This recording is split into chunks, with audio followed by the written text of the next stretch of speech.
네, 월천쇼의 송현숙입니다. 이번 시간에는 제가 굉장히 오랫동안 알고 있던 우리 지인이기도 하시고 사실은 소상공인의 업계에 정말 이분의 손이 안 갈 정도로 안 간 곳이 없을 정도로 굉장히 뭐 지원 사업이나 어떤 정책이나 그리고 교육, 강의뿐만 아니라 컨설팅, 심사까지 두루두루 하시는 우리 서정훈 소장님 모셨습니다. 네, 처음 뵙겠습니다. 서정원입니다. 안녕하세요. 네.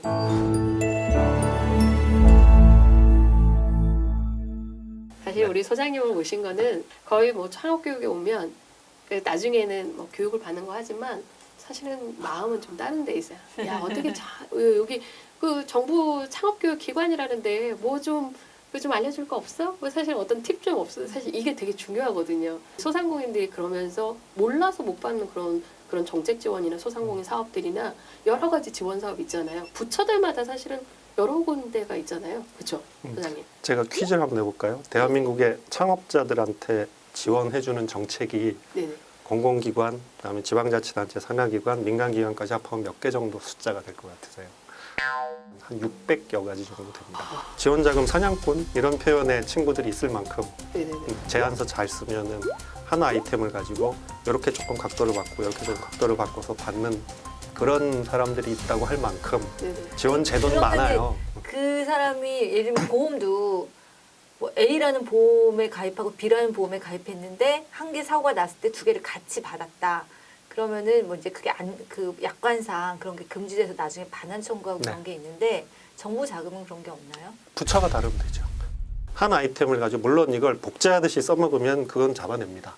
사업의 영역을 확대하거나 형태를 여러 가지 다듬어 나가는 과정에서 지원 제도를 여러 개 이용하시라는 뜻이지 한 아이템을 가지고 사냥꾼처럼 돌아다니라 이런 걸 권장하지는 않습니다. 큰 틀을 먼저 설명을 드리면 아까 제가 말씀드린 600가지 지원 제도라는 것 중에 한 90%는 자금 지원이에요. 나머지는 뭐 인력 지원 같은 거.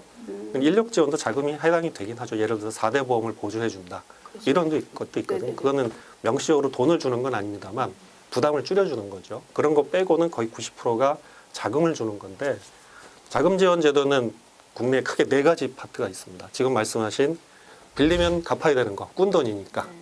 이거는 이자도 갚고 원금도 갚아야 돼요. 사업자 입장에서 제일 부담이 크죠. 그거 말고 줬는데 하나도 안 갚아도 되는 게 있습니다. 원금, 이자 개념이 없는 거 그냥 주면 그다음에 쓰면 돼요. 그게 청년들한테 창업 시드머니 형태로 주는 경우는 돈으로 줘요? 그걸? 예, 상환 의무가 없는 자금들이 많아요. 대신 청년이면 몇 살까지? 대한민국의 청년은 사실 말이 좀 안 되는 거긴 합니다만 만 20세부터 만 39세가 다 청년입니다. 지났다. 그런 자금들은 예, 금액 단위가 좀 적죠. 크게 주지는 않고요. 금액이 한 2천, 3천 정도 범위 내에서 주는데 받으면 용도대로 써야 돼요. 그것들은 원금 이자 안 갚아도 됩니다. 대신 증빙을 다 만들어야 돼요. 그 돈을 예, 이제 그 2천만 원을 목적에 받아서 썼다. 네, 어떻게 시제품 개발하는 데 썼다. 그럼 시제품 개발을 맡긴 회사 영수증 받아야 되고 네네네. 뭐 인건비는 보통 잘 못 쓰게 하고요. 네. 뭐 마케팅비에 썼다. 그럼 노너스의 홍보 대행을 맡겼다. 네네. 그럼 얼마에 맡겼다라는 영수증 첨부하고 이런 식으로 증빙을 다 해야 됩니다. 그러니까 사실 귀찮죠. 그 2가지가 있고 세 번째는 우리 언론에 많이 나오는 게 이 R&D 자금이라는 게 있죠. 그렇죠. 연구개발. 그렇죠. 영국. 예, 발음이 제가 안 좋습니다만 리서치 앤드 디벨롭먼트 이렇게 얘기하는 그런 자금들은 일부만 갚는다고 생각하시면 돼요. 그러니까 예를 들어서 1억 원을 주면 그중에 1,000만 원 내지 2천만 원 뭐 이런 식으로 그 자기가 개발하겠다고 하는 거를 잘 개발했을 때 이런 개념으로 돼 있어서 그건 이자 개념이 아니고 그냥 진짜 1억 중에 투자하는 거네요. 1,000이나 2천 네. 정도를 갚아라 이런 식으로 돼 있는 거죠. 그게 이제 R&D라고 연구개발 자금이고 제일 윗단계가 요새 많이 하는 투자입니다. 벤처 투자. 네, 이런. 투자 자금 같은 경우도 그냥 민간 영역에서 벤처 캐피탈이나 엔젤에서 투자한다고 생각하는데 지금은 투자를 했을 때 정부에서 대응 투자를 하는 제도를 만들어놔서 내가 벤처 캐피탈로부터 5천만 원을 지원을 받았다고 하면 그 벤처 캐피탈이 중소기업부에 등록된 절차상 하자가 없는 그 투자 기관이라는 게 입증이 돼 있으면 그 금액만큼을 정부에서 투자를 다시 해줘요. 엔젤 투자 매칭 제도라고 해서 서로 1대1 매칭을 해주는 제도가 있어요. 그거는 투자라는 건 사실 어떻게 갚을지라는 게 빌려주는 사람하고 빌리는 사람 둘이 간에 그냥 합의하면 돼요. 이건 정해진 게 없이 그러면 정부도 그죠. 지분을 받나요? 거기에 대해서? 없습니다. 정부 지분이 어디 있습니까? 그건 지원해 준 건데. 지원해 주는 거니까. 투자는 원래 지분을 받는 건데 예. 그럼 정부는 지원만 하고 이 사람은 그 캐피탈이나 엔젤에서 투자한 금액만큼만 상환을 해주면 되는 거죠. 그건 상환을 해야 되는 예. 거예요. 상환은 이제 계약에 의해서 뭐라고 망하면은 안 하고. 못 하는 거죠. 그게 제일 좋네. 근데 투자가 어렵죠. 요즘에는 사실은. 그 농업 쪽 같은 경우는 이런 게 있어요. 뭐 예를 들면 내가 기술도 사실은 이전해주고, 뭐 그다음 투자도 아까 해주고, 그 대신 이제 로얄티를 조금 받는 것들. 사실 이런 제도도 되게 많아요. 근데 그 포인트를 잡아서 이게 내가 갖고 있는 아이템이 뭐냐에 따라서 600가지가 다 내 거일 수도 있고 네네. 내게 6가지도 안 될 수도 있어요. 그러니까 일반 그냥 동네에서 세탁소나 미용실 하는 분은 600가지가 아닐 수 있겠죠. 그러니까 그렇죠. 상황이나 자기 지금 업종이나 단계나 이런 거에 따라서 그 600가지 중에 몇 개가 해당되는지는 그건 자기가 찾기 나름이거든요. 근데 개인이 찾기에는 너무 힘들 것 같은데요. 어렵죠. 네. 그러면은 제가 이제 예를 들면 사업을 하려고 하는 돈이 없어요. 근데 정부 지원 자금을 받고 싶어요. 그러면 내가 검색을 했는데 잘 이해가 안 돼. 네. 누구를 찾아가나요? 저라고 말씀드리면 저한테 오시는 거예요. 역시 소장님 찾아가야죠, 진짜. 회원님 빼고. 네네. 두 그거를 번째는 이제 누구 원래 찾아가나요? 해줄 수 있는 기관은 소상공인시장진흥공단이 유일한 국내 공공기관으로서 네. 자영업자나 소상공인 대한 상담 기관이거든요. 그래서 그 제도를 제일 많이 소개해드릴 수 있는 기관은 공단입니다. 그리고 지방자치단체마다 그런 지원기관을 운영하는 데도 있어요. 그러니까 무료 상담이 가능한데. 네. 한 가지 조금 더 팁을 드리자면, 지금 뭐 예를 들면 국가기관에서 위탁으로 주는 뭐 사실은 그 창업교육 기관들이 있거든요.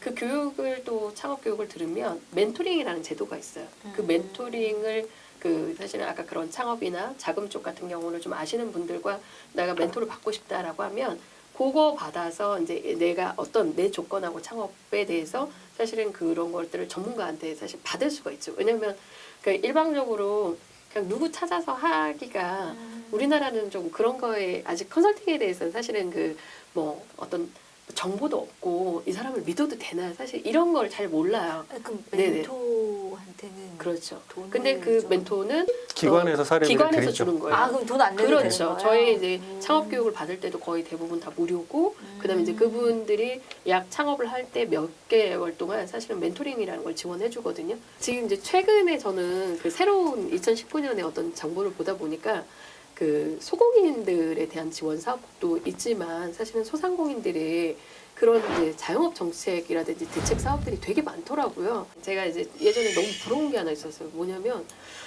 그 서울시에 가면 먹거리 창업센터도 있고, 예를 들면 뭐 메이커스 창업 같은 데 가면 뭐 제품도 만들 수 있고 시제품도 만들 수 있고, 그래서 뭔가를 할 수 있는 기관들이 있는데 가면 또 소상공인들을 위한 공간들은 사실 없었거든요.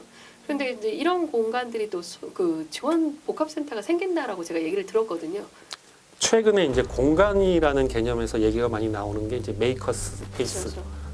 그 제조업 할 수 있는 기초를 만드는 게 메이커 스페이스라고 해서 장비 만들어 줄 테니 뭐라도 만들어라. 목공 기계건 뭐 금형 기계건 그게 기계 만들어 놓을 테니 조립을 하건 접합을 하든 뭐든 해서 만들어 보는 공간을 지원해 주는 사업을 다행히 대한민국 정부도 이제 작년부터 그걸 하기 시작했어요. 그래서 지금까지는 임대료산 비어 있는데 이런 데를 하지 사실 좋은 공간은 많이 안 줬었는데 이제 올해부터는 그거를 자금을 마련해서 기계 장비 만드는 것도 도움을 주겠다. 공간 마련하는 것도 공간 마련은 내가 직접 하면은 거기 시설하는 비용 지원해 주겠다. 이런 식으로 제도는 만들어 놨어요. 그래서 좋은 방향으로 지금 갈 수 있다고 생각이 되는 것 중에 하나입니다. 근데 최근에는 뭐 어떻게 보자면 뭐 온라인 사업이 엄청나게 성장 속도도 많고 모바일이 뭐 대세이기도 하고, 그래서 저는 소상공인의 뭐 온라인 지원 사업이라든지 이런 것들이 또 있을 것 같은데, 네네네. 그런 부분들 좀.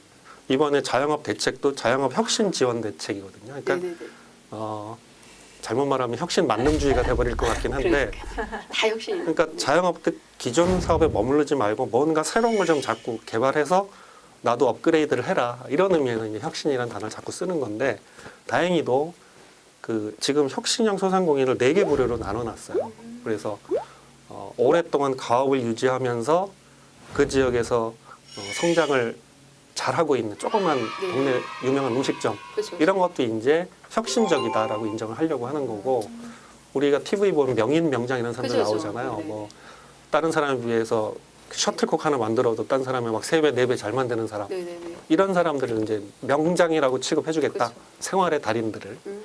이걸 그래서 그 혁신 리더형 창업이라고 한 카테고리를 만들려고 그러고요. 네네. 지금 대표님 말씀하신 것처럼 그 온라인이나 새로운 유통 형태 쪽에 네네. 뭔가 혁신 리더들은 혁신 유통형 이렇게 지금 만들려고 그래요. 그 네네. 4가지 유형을 만들어 놨더라고요. 그래서 네네네. 이번에 그런 4가지 유형별로 지원 사업을 따로 네네.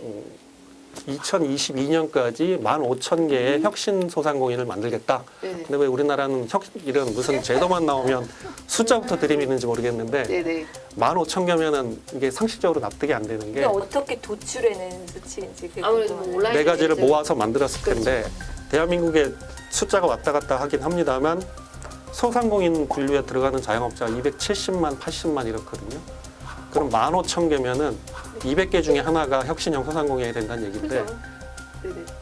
판단은 여러분들한테 맡기겠습니다. 근데 또 유통을 지원해주는 그런 뭐 자영업 지원 사업들도 많고 있거든요. 근데 이런 것들 진짜 더 모르더라고요. 오히려 저는 아까 돈 빌려주는 것보다 뭐 유통이라든지 사실은 어떤 뭐 교육이라든지 여러 가지 또 다른 그런 지원제들이 사실 있을 것 같은데요. 뭐 그런 부분들도 좀 얘기를 해주시면 그러니까 어떨까 그 우리 자영업자분들이 대부분 그렇기도 하고 또 싶어요. 뭔가 제품을 좋게 만들었는데 지역에서 만든 제품들을 유통 못해서 썩히는 상품들이 굉장히 많잖아요. 그런 경우가 네네. 정말 많죠. 특히 이제 각종 유통 판로 지원 사업들을 지원 기관들이 다 만들어 놓거든요. 네네. 그게 보통 어떤 거냐면 우리가 유통 판로라고 고정적으로 안정적으로 생각할 수 있는 게 우체국 쇼핑도 있고 네네. 뭐 농협 하나로마트 그쵸, 같은 그쵸. 경우도 공공기관의 영향력이 약간 미칠 수 있는 네네. 이런 유통 담당 그 회사들 MD들을 다 부릅니다. 한꺼번에 불러가지고 상품을 딱 진열을 해놔요. 그럼 그 사람들이 보고 이 괜찮은 상품은 거를? 조금만 고치면은 우리한테 얹을 수 있겠다는 상담을 해주는 이런 상담회 같은 것들이 굉장히 많이 있거든요. 근데 문제는 그분들이 고쳐도 실제 그것도 지원받아서 고치기도 합니다만 소비자들은 그 유통 채널에 들어가서 예를 들어 우체국 쇼핑에 들어가서 이 제품이 진짜 좋은 건지 안 좋은지는 사진만 보고 판단을 해야 되니까 그렇죠. 그거를 DB화 해가지고 우리들이 나름 평가해가지고 이런 상품들은 우수 상품이라고 평가했다라는 DB 제공도 지금 별도로 아예 우수 상품 하려고, 뭐 어디 예. 뭐 예를 들면 도에서 지정한 네, 뭐 이런 네. 거. 그런 네. DB 구축 사업도 올해부터 이제 체계적으로 하겠다고 하는 거고 네네. 또 그거를 요새 우리도 지금 하고 있습니다만 그 홍보 채널 중에 핫한 게 유튜브라든지 뭐 이런 그렇죠. 것들이니까 네네네. 그분들이 만든 상품들을 자기가 직접 콘텐츠로 1인 방송처럼 찍어서 네네. 홍보할 수 있게 하는 1인 크리에이티브 센터 이런 것들도 지원해 주겠다. 아, 그쵸. 거기 뭐 이런 들어가면은 네네. 자기 찍을 수 있는 거예요? 네네. 그런 아니, 공간 마련 이런 것도 네네. 지금 지원 대책에는 넣어놨어요. 근데 이게 실행 단계에서 어떻게 나올지는 아직은 2018년에 세워놨던 게 구체적으로 어떻게 지원하겠다는 건지는 앞으로 봐야 알겠지만 네네네. 일단 방향은 그렇게 잡혀져 있습니다. 야, 이 유튜브 광고 홍사부터 보여드려야겠다. 네. 제가 아는 지인들을 동원해서 창업교육을 저희도 운영한 지는 한 10년 됐는데 이 가끔 좀 다른데 이제 외지 특강에 가서 뭐 이렇게 컨설팅도 무료로 받을 수 있고 교육도 무료로 받을 수 있습니다. 그럼 되게 놀래요. 정부에서 이제 해놓은 게 10,000명한테 지금 말씀드린 바우처. 그래서 네네. 그러니까 50만 원짜리를 2번 지금 쓸 수 있게 해주거든요. 상반기에 50만 원, 하반기에 50만 원. 그럼 100만 원 중에 자기 돈 5만 원 내고 나머지 45만 원은 정부 지원금으로 할 수 있는 바우처 제도가 원래도 있고요. 올해는 이제 그거를 10,000명까지 지급을 확대하겠다라고 엄청, 지금 하고 있는 네. 거니까. 그러니까 아시는 분들은 이렇게 5만 원 내고 교육을 받는데 모르시는 분 같으면 뭐 30만 원, 40만 원 내고 네네네. 교육을 받아야 되겠죠. 네. 정말 저는 오늘 소장님 모시기 너무 잘했다는 생각이 사실 들었어요. 왜냐면 제가 소장님하고 지인이 이렇게 정말 몇십 년 알았지만 앞으로 더 친해져야겠다. 왜냐면 창업자들도 알아야 되는데 사실은 전문가들도 더 많이 알아야 되잖아요. 이 일리에 모셔가지고는 안 될 것 같은데요. 앞으로는 이제 이슈화가 될 만한 그리고 바로 창업자들이 이용하실 만한 한 가지 아이템만 끌어서 그거의 이면 그다음에 실제로 가셔서 예를 들면 어디 프레젠테이션에서 뽑아야 되는 지원 사업 같은 데 가면 프레젠테이션 할 때 어떻게 해야 되는지 이거 상식적으로는 사람들이 얘기해 주거든요. 뭐 시간 그죠. 지켜라. 그다음에 PPT 자료에는 뭐 도표를 많이 네네네. 쓰고 뭐 어떻게 해라. 그거 말고도 알아야 될 팁들이 많이 있습니다. 제일 먼저 필요한 건 딱 들어가서 자기 PPT하고 첫 질문하는 사람.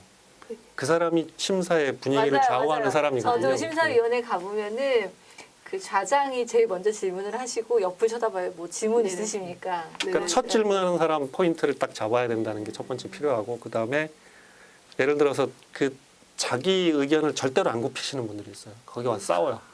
심사위원이 이런 거 이렇지 않느냐고 지적하면 그렇지 않습니다.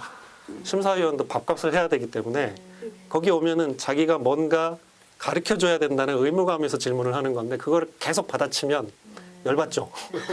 그러니까 그런 걸 적절히 어떻게 해야 되는 건지 라든지 심사에 받을 때 팁들도 사실은 되게 중요하거든요. 그 지원 사업별로 그런 것들까지도 사실은 말씀을 드리는 시간이었으면 하는 게 제 네. 생각이죠. 아, 그러면 오늘 약속한 걸로 저는 이제 듣겠습니다. 그리고 창업을 진짜 준비하고 있다면 이런 정보를 좀 많이 아는 게 결국은 내 또 힘이 되는 게구나라는 저는 이제 오늘 그런 생각이 들어서 다음 시간에는 조금 더 구체적인 뭐 사업 하나를 딱 이렇게 해서 뭐 설명을 해주신다던가 이런 부분으로 좀 저희가 다시 모셔도 되겠죠? 제 모토는 그겁니다. 많이 알려고 하지 말고 정확히 알아라. 네. 하나를 알아도 정확히 아는 게 네. 자기한테 맞는 지원을 찾아가는 방법이니까 네. 앞으로 그 모토로 말씀을 드리겠습니다. 저는 다음 기회에 또 전 소장님한테 오늘 매력에 싹 빠져들었어요. 너무 잘 감사합니다. 부탁드립니다. 네. 제가 이렇게 감사한 거 보니까 창업자들은 진짜 뭐 예비 창업자들은 더 좋을 것 같아요. 고맙습니다. 네. 다음 기회에 뵙겠습니다. 감사합니다. 네.